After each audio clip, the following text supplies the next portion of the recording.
Hi, and welcome back to It's Not Rocket Science, 5 questions over coffee. I'm here at the moment. I've actually just finished my drink, but I should be getting another one very soon. I'm here with Tracy, who is obviously well caffeined up. Hi, Tracy. Really good to see you.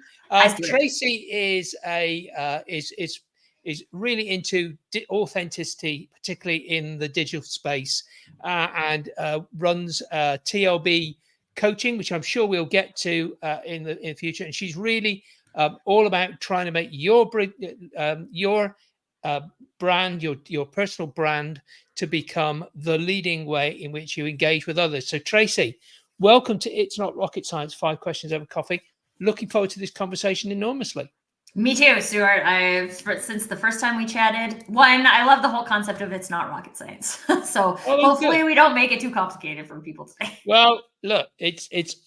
I always say to people, business is so easy. Why do we overcomplicate things? And for me, marketing is simple as well. People worry so much about the terms and things like that. So, talk to me a little bit about what it is you try and do to help people. What is it that you're trying to do with TLB coaching? So my background is marketing, and I was in the corporate marketing arena for a long time. And one of the things that I didn't experience very much of there was authenticity, which, as defined by me, is people doing and saying what they would do or say when they would want to do and say it. And so I kind of meandered around the marketing industry for a long time trying to find my place of where I could have this conversation, and I didn't find it. So I left corporate, started TLB coaching, and it's all about being in the conversation about what would you do. So I believe that every business has a unique DNA, and while the current environment that we live in is very much about one of ease and simplicity and let me just tell you what to do and you can do it and you'll be fine. The problem is that doesn't work. It doesn't work the majority of the time. Sometimes you Mm. get lucky, but the majority of the time it doesn't work. And so in everything we do at TLB coaching, whether that is an in-person networking event to actually like the marketing advisory services we provide, it's all about helping people figure out what would you do? What would your business do? I did this post on LinkedIn yesterday that I was super annoyed about because people have started using the like service request form on LinkedIn to pitch. And I was like, for real? I got two in the same day. So like clearly someone is telling people this is what they should do, right? This is a way to hack the new LinkedIn so you don't have to have a paid membership or whatever. But it's just like, would you do that? Would you? Or would you not? Because if you wouldn't do that, then you don't have to do it.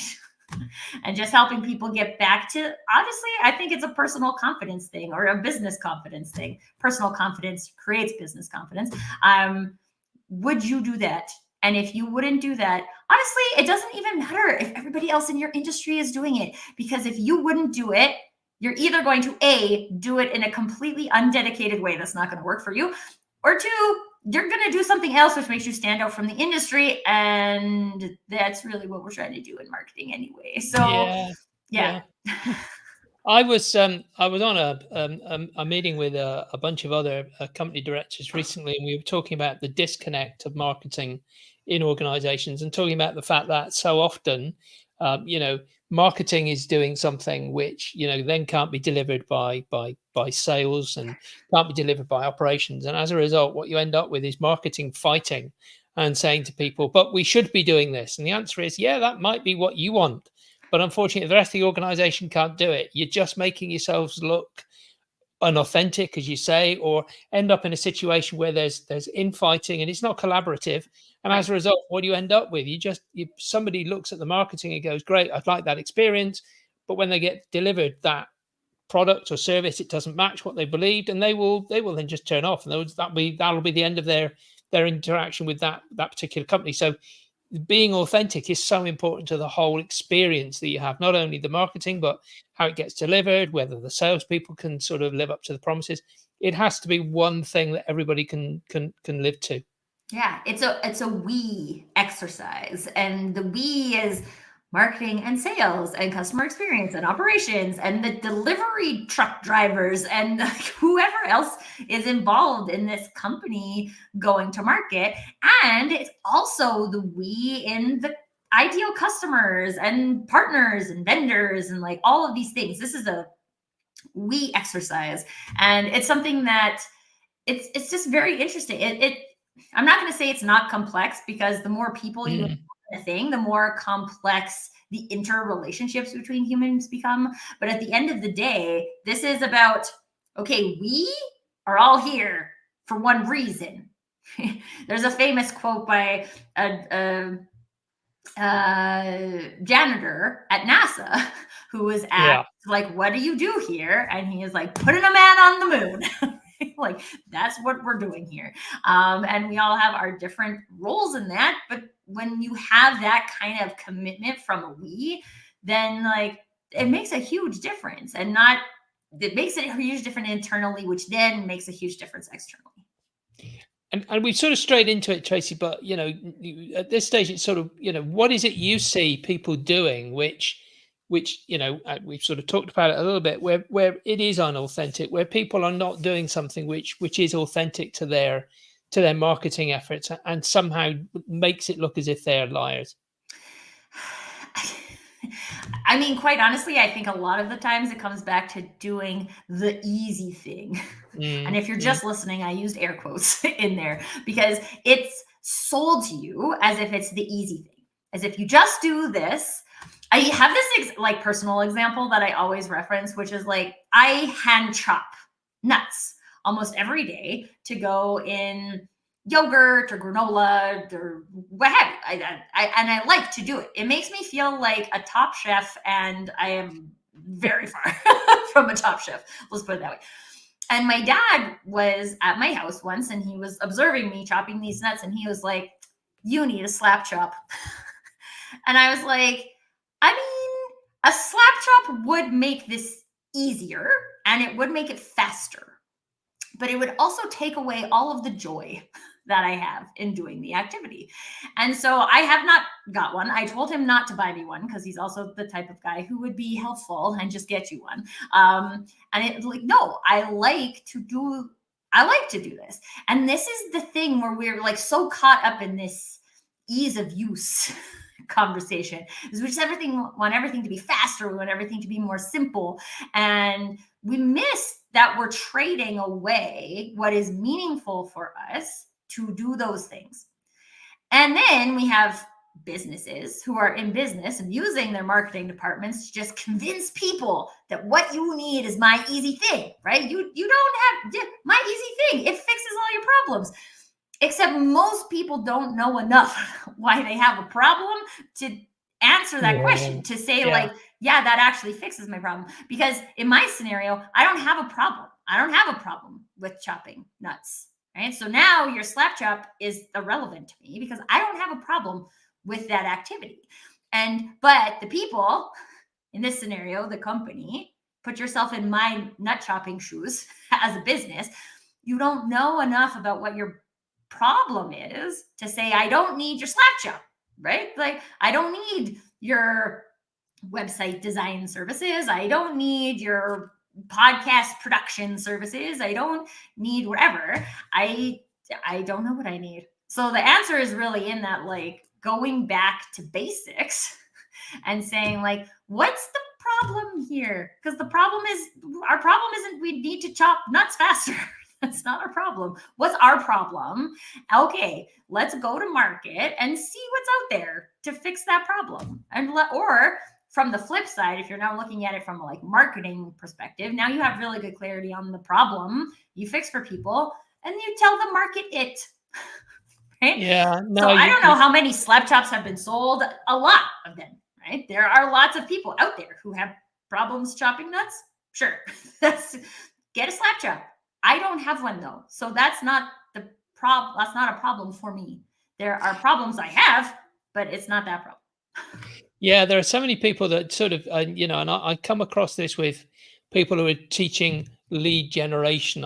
I'm using air quotes as well now. So we're all into the lead generation services on LinkedIn, which is, the first thing you have to do is sort of say hello. And then immediately the message goes back with, hello. And then, do you want such and such? I must get, I don't know how many a day of sort of, we've seen your podcast. You must need podcast production services. My answer is, hang on a minute. You haven't even asked me whether or not that's a problem. You don't know yet whether or not that's my problem. I have problems, but you haven't actually even bothered to reach out and find out whether or not. And I was talking to, a client actually today who was actually sort of saying, about they're trying to write a course for a particular standard, and I sort of said, well, are customers coming to you and asking for this course? And his answer was, well, they do once we've told them they need it. And I said, and why don't they need it? And he said, well, we're dealing with industrial places and they're all using the domestic standard and they don't know that there's an industrial standard. And so the first thing they come to us and say is, can you implement this regulation? And they go, yeah, we can, but actually you need this one. And they go, oh, why do we need that one? And then they start the education. And he said, it's only after we've engaged with them and started talking to them that they recognize that what they initially thought they wanted isn't what they want. And that somehow, and I sort of said, look, I love the way you're doing it, but the major problem you've got at the moment is that you haven't yet engaged with the number of people that actually have a problem and don't know they've got a problem. It's exactly what you were saying. Too many people are reaching out and sort of basically trying to thrust down the throat, you let us solve your problem. You don't even know you've got a problem yet. So they're trying to re-educate their market, which is proving to be the thing which is going to cost them the most, but it's going to be the most profitable in the end. Well, and I think that is exactly the point, right? And is that the thing that's going to be most profitable for everybody in the end? No. A lot of people go to market with this education component, assuming that if I educate you, then you will buy what I need. But this is not then really education, right? This is persuasion. So let's call it what it is. And it's not that it's not that it can't work, right? It can work. It has worked. It has worked on me, right? But is that what you can find yourself committed to doing for the long term? And these are the things about like the lead gen on LinkedIn is like, this strategy is based on, I call spray and pray. I spray my message everywhere and I pray that it lands with somebody, because there are people out there that have a problem, but I am not doing anything intentionally to find a person who has a problem. I'm just spraying the market with stuff. When you have a very small percentage of the market that has your problem, you're going to spend a lot of money on that strategy before you find somebody. And if you're a business that doesn't have a lot of money, including the time you're paying somebody to do those activities, to do that, then that's probably not the right strategy for you. Can it work? Sure. I'm more of a fan of the shoot the fish in the barrel analogy. Got all these fish in a barrel, and I'm not trying to shoot people, but like everything sounds like I'm very into guns, and I'm Canadian and I'm not. But it's like, but these are the points, right? Like that's more of a me. I want to like kind of wrap people in a community, and then I want to see if there's something in there that is worth mining, instead of like, I don't want to go out and like just. And so the secret there is in being able to say, I don't want to do that. Somebody who tells you, I had this guy once on LinkedIn, and I've like referenced him in pretty much every conversation, trying to convince me that if I don't do pre-recorded video, I will never have a successful business. And I was like, I hate pre-recorded video. I just don't believe what you're saying. And you should spend your energy somewhere else, convincing someone else who is opening to listen to you, because it's not going to be me. You can try and peer pressure me all you want. I will never believe what you're saying, and just move on. And again, it's not that like video is bad, right? It's just not something I'm ever going to do because I'm No, totally uncomfortable with it. I waste a huge amount of time doing it. It's not for me. So being able to stand up for what's not for you, what is for you when someone else is telling you that that is bunk, and you're like, well, I've built an entire funnel based off of that and it works for me. And you have the confidence to say, this is my way of doing it. Then we're into the realm where you can have a sustainable growth focused marketing program. brilliant. Tracy, there must be some stuff that you've got on your websites and things like that. Is there a one particular thing that you find that most people would be most interested in, that talk to them about some valuable advice that you can give? And I put your LinkedIn profile on the screen, which is linkedin.com/in/brands that speak. Is there stuff that we should know about that you give away and help people to understand how to do this sort of thing? So the first thing that I personally love is my LinkedIn live show, which is called the Crazy Stupid Marketing Show, which Stuart is going to be on in the future. The show is based on helping people understand what they're doing from a marketing perspective that is crazy and stupid.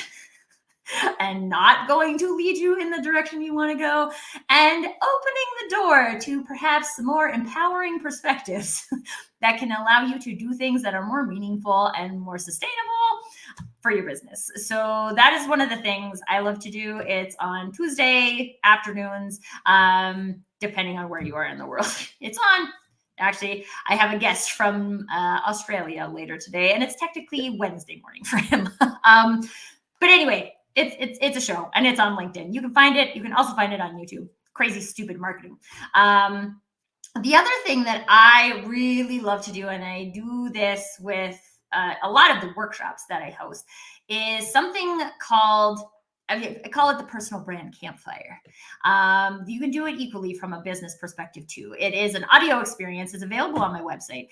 And what it does is it's kind of like a meditation that helps get you re-centered on who you are and how you show up. And then using that as a foundation, it allows you to choose marketing strategies, sales strategies, narratives. Honestly, you could use it to start your day and have a productive conversation with your kids. It helps you get realigned to what would you do and what does it feel like to be in your most authentic expression of yourself. And how can you start with that visualization and let it roll out into your day, into whatever you're going to do that day. It could be goal setting. It could be KPIs. It could be pretty much anything. It's about starting from you. So that is something that's available on my website. People can feel free to go and download that. I think it's like a 4.5-minute thing, audio experience. And yeah, give it a try. I have some clients who do it every morning. Brilliant. What was it that initially got you, or is there a valuable book or something that you recommend your clients read, or that you read yourself, that sort of helps to center people around authentic marketing? I have two, and neither of them are actually marketing related books. Good. So the first one is a book I recommend to pretty much everybody that I meet. Again, regardless of whether you are running your own business or you're just a human doing life. It's called The One Thing. And it's a book about focusing on what's important. So again, whether you're trying to do that from a business perspective or a life perspective, it's very empowering. The central question of the book is, what is the one thing I can do right now that will make all other things easier or unnecessary?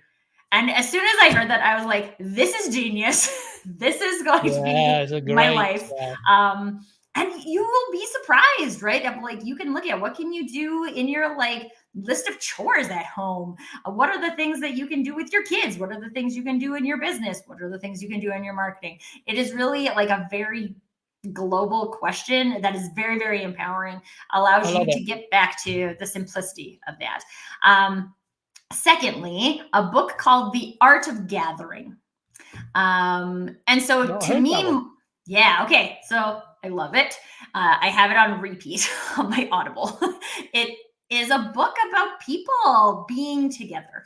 And so for me, I believe that marketing is about creating a community of people. And so that is tied into the art of gathering. And whether you're hosting events or you're looking at this from a marketing perspective or you're having a birthday party or what have you, this book brings about so many interesting ideas of what it looks like for humans to connect with humans. And that is one of the things that I love the most about it.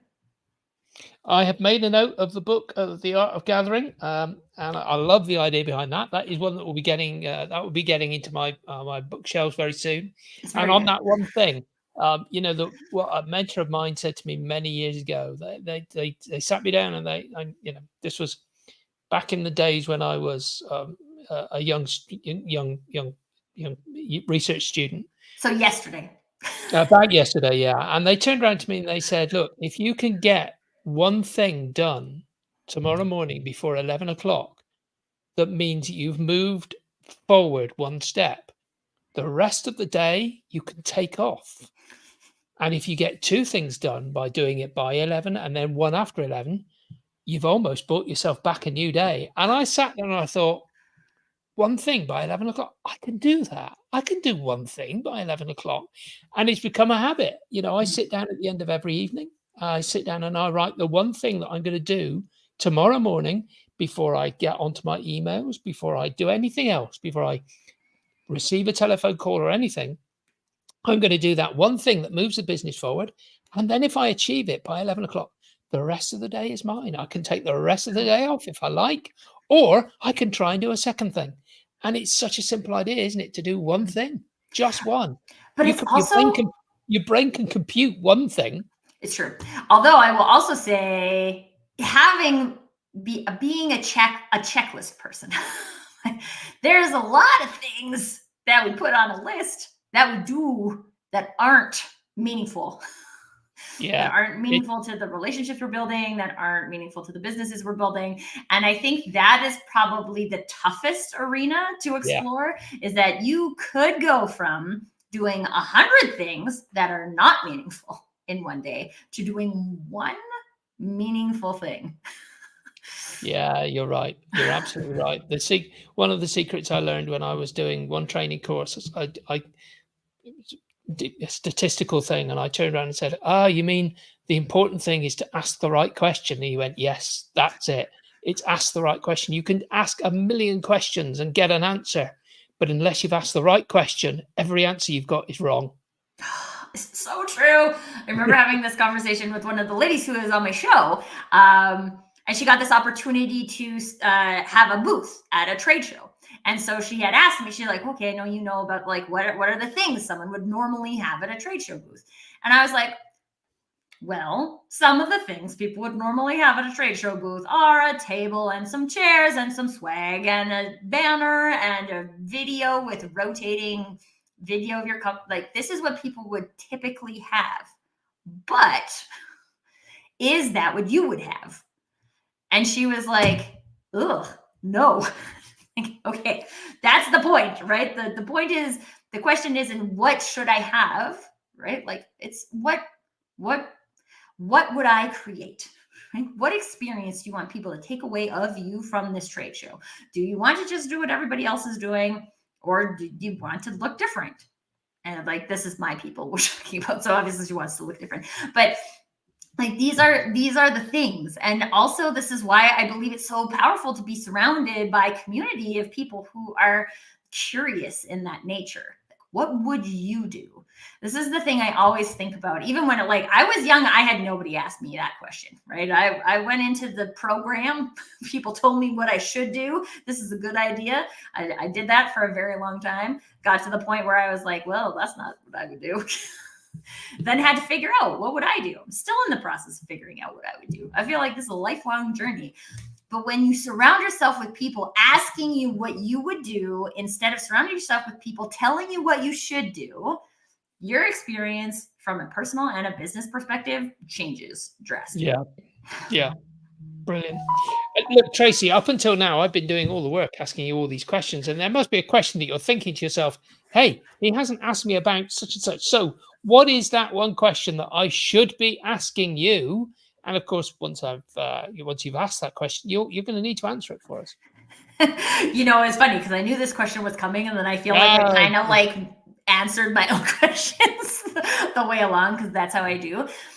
But I think one of the most powerful things in this process is like, how do you move? Like, how do you go from where you are today to having confidence in the way you would do things? So that's the question I will ask myself. And my answer is practice. You have to practice. So I grew up playing competitive basketball. We're city champions when I was in high school. And so, I mean, it's cities. It's not like, woo, the biggest thing, but it was a championship basketball team. And a lot of the times I look at what are the difference between a championship team and a not championship team. And almost always it's because of practice. And it's not also because of just like individual practice. A whole bunch of players can go out and practice alone, and it doesn't mean that your team is going to gel. It was a we activity, and we practiced. We practiced, and we ran, and we did stairs, and we did sprints, and we shot free throws. And like, I don't even know. I kind of wish I had counted how many free throws I have shot in my life so that I could get to the point where I can shoot 80% from a free throw line. Like, it doesn't happen the first time you shoot the ball, right? It doesn't. And so many times in business and from a marketing perspective and from a personal development perspective, we think we get this idea, right? Okay, I'm going to be authentic. I'm going to go and do it my way. And then we don't, because we don't know how to do that. Yeah. So you have to go to the basketball court and shoot. You have to shoot, and you have to miss. You have to get it wrong. Yeah, there's no 100% here. So practice. You got to practice. And fail. Sometimes you have to allow yourself to fail, because I said this, sorry, once again, I said this to another client recently who turned around and said something along the lines of, what happens if it doesn't work? And I said, do you know how a baby learns to walk? A baby learns to walk by getting up, falling on their backside and thinking, well, I'm not going to do that again. I'll do it different. And you don't learn and get it right by just waiting and waiting and waiting until eventually it becomes right. You have to get out, do something, practice it. And if it goes wrong, well, okay, that's one way that you don't do it the next time. And even if it does go wrong, nobody died. Well, and especially, okay, I had a boss once working in marketing who used to always say, we're not saving babies, which just resounded with me. One, because my mom was a neonatal nurse, so it was actually her job to save babies. It has never been my job to save babies. Also, I can't handle the sight of blood. And my mom is a nurse. I don't know. Personal preferences. But like, we're from a marketing perspective, folks, like, this is not, if you are doing flyers and they don't go out till Tuesday when they were supposed to go out on Monday, it doesn't matter. Okay? Like, it just doesn't matter. And maybe you learn, like, okay, yeah, they do need to go out on Monday to give people enough time to know, because there's people like me who don't check their mailboxes for like 2 weeks, which is, yeah, that's a thing I do. I'm the worst checking my mail. Don't mail me something important, folks, unless you're going to tell me it's coming. But like, you learn from getting it wrong. And if you aren't, then you're just a baby who lies there. You're not even a baby who learned how to crawl, right? Babies learn how to crawl. They learn how to walk. They learn how to ride a bike. They learn how to run, right? Like, that's a staged methodology. And if you don't experiment at the very first step, you are never going to get to running. So if you are hoping that there's some kind of magic that exists to take you from stage 0, lying there flat on your back like a baby in your marketing, all the way up to running and beating your competitors, ahead of all your competitors in the market, it has to come from experimentation. You have to experiment, and you have to get it wrong. You have to fall down. So if you also are looking for someone who's like going to promise you that this is going to work 100% of the time, and it's not a thing, guys, because you haven't done it before. That same methodology hasn't been tried on by your body type. You don't know that it fits until you try it on. And then you're like, oh no, this doesn't fit. Let's not do that. But I did kind of like that. Like, I like the color of that shirt, but I don't like the cut of that shirt. So I'm going to look for more shirts that are that color, but not that same kind of This is how humans learn how to walk. Brilliant. It's how we choose clothes. This is the same methodology for your marketing as well. Tracy, I love the ideas. I love that. We could go on for hours, but we better let you get back to doing something important and meeting with your customers, folks. I'm just gonna wrap up, and now if you want to go to this link, https://link.thecompleteapproach.co.uk/newsletter. That's link.thecompleteapproach.co.uk/newsletter. Fill out the form there, get onto the newsletter list so that you can get an email from me with some of the brilliant people that we're going to have on in the future, like Tracy, and going to give you words of wisdom like this you can't believe. Tracy, thank you so much for spending some time with us.